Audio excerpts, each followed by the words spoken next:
Hi people, I'm Annelia. Welcome back to my channel, and today I'm going to share with y'all my plan to try to unbig my back. This is unbigging your back season. With that said, I had a routine or a regimen in place, and I just think that it needs some sprucing up. I think it needs a little something extra. See what I'm saying? My doctor actually prescribed multiple medications / supplements for me to take to help with my PCOS symptoms. I was never a person who was big on pills and taking a bunch of pills, so I kind of tried to hold off for as long as I could. But I can clearly see that the one or two little things that I'm doing is not, it's making some sort of difference, but it's not making a big enough difference for me. Okay, let me just be honest. I haven't exercised in the past like 2-3 weeks. I have been dealing a lot with graduation. Yes, I graduated, and I've been dealing with a lot of family and moving. I'm living out of containers and bins and suitcases right now, so I'm in a place where I'm trying to become settled, and so because of that I haven't been working out. But before these past 2-3 weeks, I've been in a routine where I've been exercising every morning and this and that, and I've been taking Myo-inositol in this brand here. This is the Wholesome Story. This is the powder, and so I thought that, you know, I'm gonna see some results. I've been taking this for maybe four months. I don't know. I have to count how much bottles it's been so I can tell you how many months I've been taking this for. I think it may be 4 or 5 months I've been taking this.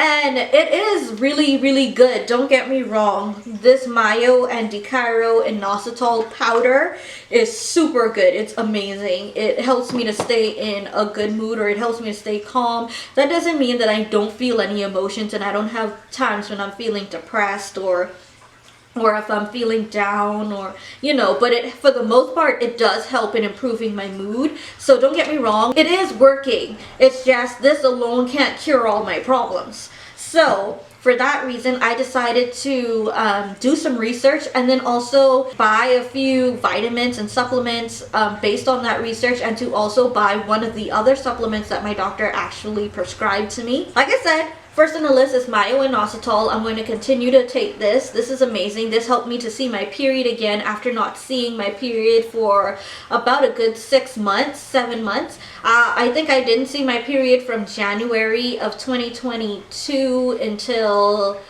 and I didn't see it until I started birth control pills, which my OBGYN prescribed for me to see my period, or withdrawal bleeding, as what it really is. So that was from January to June or July that I did not see a period. Yeah, and then when I started the birth control pills, that was for a few months, and that wasn't a real period either. So it's been like a little bit over a year that I have not seen a real period, and so this has helped me to see my period, and I love this stuff. It's amazing. It's helping to fix something because now I'm finally seeing a period again. It's helping with my mood. So this is definitely going to be a staple product for me. It's not going anywhere. It's just, it needs help, which is probably why my doctor prescribed the other medications to go along with it anyway. So one of the medications that she did prescribe was DIM. My camera doesn't have the little pull-out screen so I can see if things are in focus. So I'm sorry if it's not in focus, but this is DIM. This is the one that I see a lot of people on the internet be talking about. So I got this one. I don't have on my glasses, but it says once daily capsule, SM Nutrition, DIM 200 milligrams. And it says estrogen metabolism support. So this basically gives you a lot of benefits of eating a large serving of green veggies. And when I say large serving, I mean it's a serving that is very unrealistic for the average person to consume on a daily basis. So since that's the case, they have it in a capsule form where you can get that amount of serving of green veggies in this one capsule.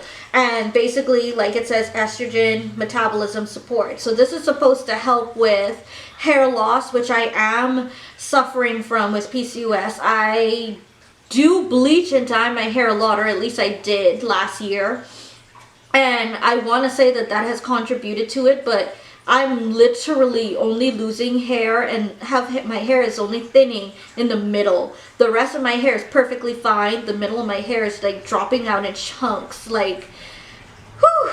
And no matter what I do, and I do know how to take care of my natural hair. That's why my channel used to be natural hair content, because I know how to take care of my natural hair. All the things that I usually do to take care of it, it was not working. I trimmed it and everything, and my hair was still just falling out in chunks. And so I am very convinced that it is PCOS, because hair loss is a symptom of PCOS. So this is supposed to help lower testosterone levels. I think I'm gonna put on the screen whether or not that's true. I get so confused as to what does what, but I think the DIM, and the name is, hold on, let me Google it for y'all real quick, because I don't think I actually told y'all the name of this medication.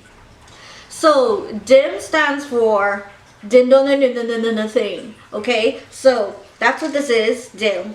And yeah, so it says that DIM promotes hormonal balance in those with polycystic ovarian syndrome. It says that DIM promotes weight loss. It says it supports the prevention of the effects of estrogen on your cells, decreases the toxins your body's natural metabolism produces, it enhances memory, boosts antioxidants, improves your mood, promotes good muscle development, supports your cardiovascular health, improves prostate health, improves acne, helps with thyroid problems. And they also say that DIM can possibly prevent cancer, or, you know, just lower your risk of getting cancer, which for women with PCOS, you can develop cancer in the ovaries, the uterus, and stuff like that. And like I said, also it's supposed to help with the hair loss. I don't know if I said that earlier. So I'm taking this for hair loss and to balance hormones. And you know, I don't mind reaping the benefits of the other things that they say this can do for you. So that's why I'm going to be doing this. So far, that's Myo-inositol and DIM. And also, I heard that omega-3 from fish oils is really good for those with PCOS. Let me tell you guys what that's good for, because I have it right here. My bad. I have it right here in 1,000 milligrams. So that's omega-3 from fish oil. And then it says plus vitamin E. So there's that. Like I said, I don't know if it's going to be in focus or not. Let's hope that it is. Okay, so this says that omega-3s, they lower triglycerides. Triglycerides? Don't come for me if I pronounce that wrong. Improves mood, reduces inflammation. Inflammation is a big thing for women with PCOS. And improves fatty liver disease. It improves egg quality and ovulation. Oh my god, listen, I want to have 10 kids. I've narrowed it down to 4, but I want 10 babies. If I only can have 4, then I want 4. I'm gonna need to ovulate, and because I have issues with my period, ovulation is kind of, it's not happening when it's supposed to happen as much as it's supposed to happen. So if this is going to help with that, I'm going to stock up. I'm going to do it because I need to have me some babies, okay? So it says improves egg quality and ovulation, lowers androgens. I was told by my doctor when I was diagnosed with PCOS that I have high androgen levels, high testosterone levels. So that said, I need to lower those in order to help my body and to help with this PCOS. So I'm glad that this says that it lowers androgens. It says supports a healthy pregnancy. So I want to keep that in mind because women with PCOS are at a higher risk for miscarriages. They're also at a higher risk for diabetes during pregnancy. There's a name for it. I'll put it on the screen. And then it says helps relieve dry eyes. I don't really have dry eyes, so I don't think that's a problem for me. But hey, I'm not going to complain. Somebody out there may need that. So that's what the omega-3 from fish oil does for people with PCOS, according to research. So this is a supplement that I'm going to start taking as well. And also, Spearmint tea bags. Okay, let me tell y'all something. I'm from the Caribbean. I'm from the Bahamas, Les Island gal, okay? So let me tell y'all something about Caribbean people. Especially old Caribbean people, but hey, they're passing it down to the younger generation. In the Caribbean, it is believed, not even believed, it is a fact at this point. Tea cures all. Tea solves all. Tea is everything. Tea can cure anything. If you get shot in the head, you gonna drink some tea and you gonna be healed in the name of Jesus, okay? You gonna be healed. So let me tell you something. We are big on natural remedies. So on the island, whenever you're sick, you go out and you get some mango leaves, some pear leaves, some fever grass, some soursop leaf, this leaf, that leaf, every type of leaf, and you boil it in water, you drink it, and it heals your body. We're big on natural remedies. We're big on tea heals all. Tea heals everything. So when I did the research and I found out that spearmint tea can help with PCOS by lowering androgen levels, I said, hello, it's me. How are you doing? This is what I need. I am so excited to try this spearmint tea because I'm a strong believer that tea heals. Tea is going to heal my body. Tea is going to heal this PCOS. Doctors say that it is not curable, and that may be true. It may be true, but the symptoms of PCOS can be reversed. It may be difficult, but it can be reversed. So this right here, I think they said that you're supposed to drink spearmint tea 2 times a day. I only bought 1 bag to start off with, but I can definitely do tea. I can definitely do 2 cups of tea every day. I can definitely do it. I can do more than that, to be honest. And I'm going to do this with honey instead of white sugar. We're going to see how that is, how that goes. If it's not sweet enough for me and my liking, I have stevia still left over. So we'll see how that turns out. So there's that. A lot of the stuff that I listed, it had to do with just seeing my period again, lowering androgen levels and stuff like that, which is all good. But I started off this video saying I'm trying to unbig my back. Those things are also said to help with weight loss and help promote weight loss. Of course, diet, lifestyle, exercise, all of that also plays a role in how well those things help you. I did say that I have not exercised consistently for maybe 2-3 weeks now, so that's on me. I am trying to get back into an exercise regimen. Once I get into it, I'm good. So let me tell you guys something else that I've been doing. I've been drinking on an empty stomach every morning when I wake up, apple cider vinegar and water. Like the minute I wake up, I head straight to the kitchen. Mouth still hot, breath still stink. Like, yes, I'm gonna drink me some apple cider water and vinegar, apple cider vinegar and water mixed together. And I'm gonna be honest with you, the first, second, maybe even the 3rd time you drink it, it's gonna be absolutely disgusting. I've heard some people say they threw up. It's not that big of a deal to me. It's not that bad to me, especially after like the 2nd or 3rd time I drank it. Like after that, it's like it goes down. I'm not trying to say that it tastes like apple cider. I'm not trying to say it tastes like some juice, but it definitely goes down easier after you drink it the first 2 or 3 times. So just be strong if you want to try that. That is, be strong and you're gonna get used to the taste. So they say that apple cider vinegar and water, and please dilute this in water, people. Don't go shotting some apple cider vinegar. Don't do that. But yeah, they said it helps with insulin resistance. It helps with I'm so scared of this house, y'all. This house makes a lot of noise, but that's the air freshener spraying. Yeah, what was I saying? It helps regulate blood sugar levels. What I usually do is I wake up, I go straight to drinking the apple cider vinegar and water. You want to do your research on that before you just go ahead and do it. Just like anything else I've said in this video, if you are going to do what I do, I always recommend you do your own research before you just go out and do stuff, because I'm not a doctor. Yeah, I usually drink the apple cider vinegar and water. Then I exercise. I do random YouTube exercises, and you know how they give you like the little couple seconds to a minute break between exercises. I usually just gulp down a good chunk of it during those rest times between workouts or between exercises.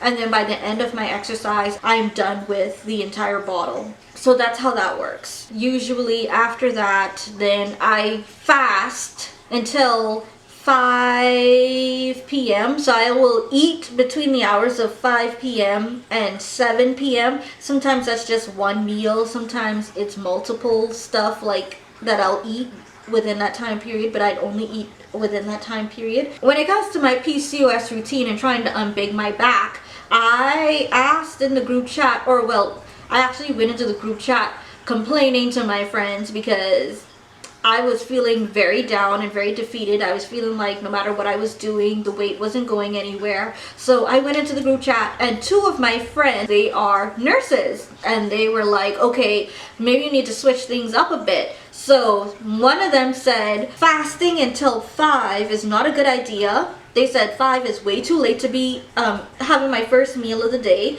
because around the evening time is when you're less active. They were like, try, maybe eating earlier on in the day and exercising closer to the time that I eat, like after I eat, and then fast like the evening time into the next day. I'm not sure if I'm going to do that yet. I kind of feel like fasting in the evenings are just way more convenient and easier for me, but they may very much be right. The thing is, with PCOS, one size does not fit all. What works for one may not work for others. The benefits that somebody might get from one medication, the other person may not get the same benefits. Fasting is a one shoe does not fit all type of situation as well. For some people, fasting earlier in the day helps. For some people, fasting in the evening helps. For some people, fasting doesn't help at all. For me, I do like fasting, intermittent fasting. So I'm going to continue to do that. Like I said, I'm going to continue fasting until evening time and only eat between the hours of 5 and 7. That's just me personally. Please consult with a doctor. But yeah, so I'm going to probably take the inositol and the dim at night, and also drink the spearmint tea at night, and then drink the spearmint tea again in the morning. The omega-3 from fish oil, I'm probably going to take that at night as well, so I don't have to like spread my medication out throughout the day, or my supplements out throughout the day. I'll just take everything mostly at the same time, except I'll take the tea. I'll drink my first cup of spearmint tea in the morning and then the last one at night. So that's probably how I'm going to do this. I know I said I'm fasting, so maybe drinking tea in the morning is not really fasting, but it said 2 cups. So if I have to break the fast to do that and then just don't eat any food until 5 to 7, so be it. Listen, it's trial and error. I'm just doing what I feel like I need to do or can do. So yeah. I don't want to enter 2024 or be in the year of 2024 or further down the line looking the way I look now. I've put on so much weight, it's crazy. Like, to look at old pictures and see how I used to look and to look at how I look now, I still think I'm beautiful. I have days where I struggle with my self-confidence because of the weight gain, but overall I still think I'm beautiful. I just prefer me at a healthier weight, not just because I want to physically look better, in my opinion look better, but also because I just want to be healthier, and that's the main thing. That's the goal. The more weight I put on, the more unhealthy I become, the worse the PCOS symptoms become. So that's something to keep in mind. You may want to embrace your PCOS body, which is great, but at the same time, you have to think about what is healthier for you in the end. You know what I mean? That's a touchy subject when it comes to weight and embracing your body and body positivity, but at the same time, putting on weight is not a good thing when you have PCOS. Honestly, obesity, it just makes PCOS symptoms worse. So I am in the process of trying to accept my body as it is now, but I'm also working towards a healthier body. My doctor told me already, you keep putting on weight, the symptoms are going to get worse. You're going to be at a even higher risk for diabetes, higher risk for fatty liver disease, higher risk for all these different things that PCOS can lead to, heart disease, stuff like that. So you want to take your health seriously even while trying to embrace your PCOS body. So just keep that in mind. We may sit on here and joke about, appearance wise, oh, I want to be slim and trim, and yeah, but you also just want to be healthy. And for a lot of PCOS women, being healthy means losing weight. One of my friends was like, who was a nurse, they were like, you need to lift heavier weights. Of course, I already knew, and if just in case you didn't know, when you have PCOS, it's better to do low impact exercises rather than high impact. And yoga is really good for maintaining weight loss or just stress levels, which you do not want to be stressed out when you have PCOS. It's hard, I know. I just finished going through a whole period where I was stressed up. I was stressed out, okay? I was stressed out, so it's not good for a PCOS body. Just keep that in mind. So yoga is good to help with that and stuff. I haven't done yoga either in a while. I want to get back into doing that just because it was good. I felt really good when I was doing yoga. But yeah, I say all of that to say, what was I saying? Oh yeah, my friend was like, you need to lift heavier weights. She was like, you need to be lifting. Let me see what she said. Oh my god. And then she was like, it's therapeutic. I'm like, girl, are you going through something? Are you okay? What you mean? So man, I can't find the conversation, man. Let me put lifting. I can't remember. She said some outrageous number. And all my friends was like, girl, you going through something, mate. You okay? You okay, sister? What you mean it's therapeutic? What? I had to laugh. I thought she was joking. I think she was low-key serious. Listen, I'm gonna stick to my little 10-pound weights, okay? I can't find it. I'm gonna stick to my little 10-pound weights because who's lifting outrageously high number weights and then you hurt your... No, if anything, I'm gonna work my way up, but I don't know. I don't know. But yeah, so yoga, low impact exercises, maybe even just walking or jogging, and then lifting really helps. And that's the type of exercise you want to do with PCOS. That's the kind of exercise I do with PCOS. I don't lift as much as I should. So that's something that I'm going to get better at, just lifting more. And yeah, so my routine is going to be wake up in the morning, drink my apple cider vinegar and water, fast until 5, have my meal or maybe even small little something in there. Stop eating at 7, don't eat again until 5 the next day. That's probably not healthy. There are different types of fast and intermittent fasting that you can do that you can find on Google. I just did 5 to 7, guys. Honestly, all of these things that I'm mentioning are things that you need to do your own research on. I'm probably not fasting the healthy way or the best way, who knows, but you can Google. I might put down in the description box below a link to the different websites that I found that explain fasting for PCOS and which ones are best for PCOS. I decided to do 5 to 7. So yeah, and another reason why I decided to do 5 to 7 and possibly only eat 1 meal a day is because I am no longer in school, so I no longer hold my on-campus job, which means I have no money. I'm broke! For now, I'm broke. So I don't have money to go out and buy healthy food or my own groceries and stuff. So I have to eat what's here, and there's nothing healthy here. I spent my very last paycheck stocking up on water and these medications. So in terms of food, I'm just gonna have to eat what's here. And we Bahamians love rice, so that's what's here, a lot of rice. And rice is not really the best kind of food you should be eating with PCOS. When you have PCOS, you kind of want to stay away from rice, but that's basically all we have here: rice, potatoes, a bunch of like meat. And I'm not just talking chicken, I'm talking about pork, beef, all these different stuff. So because I'm gonna be eating unhealthy while I'm here, I just decided, okay, I'm gonna eat once. I'm gonna portion control, that's number 1, and then eat once, since I'm going to be eating such unhealthy food while I'm here. And then when I get on my feet and I have a job and everything's working out, I can go to the store and I can get back on my health journey. Get 8+ hours of sleep. I've been doing that since I graduated. Who's to say that's going to be my schedule when I start working? I don't know.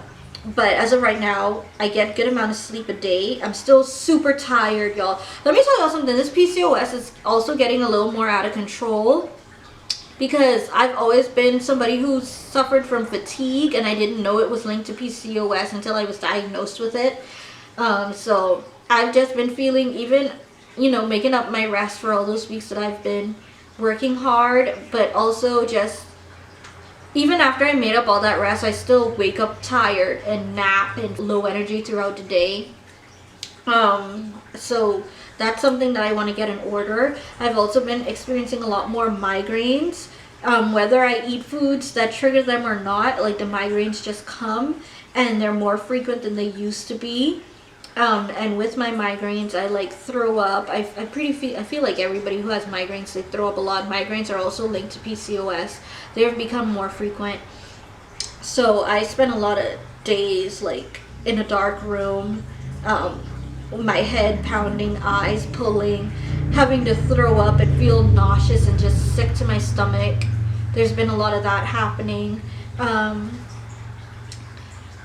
Thankfully though, my migraines don't last for days. And I can take a simple Advil, ibuprofen or whatever, and just, I feel better. As soon as I throw up, I feel, that's gross, I'm sorry, but I feel better once that happens.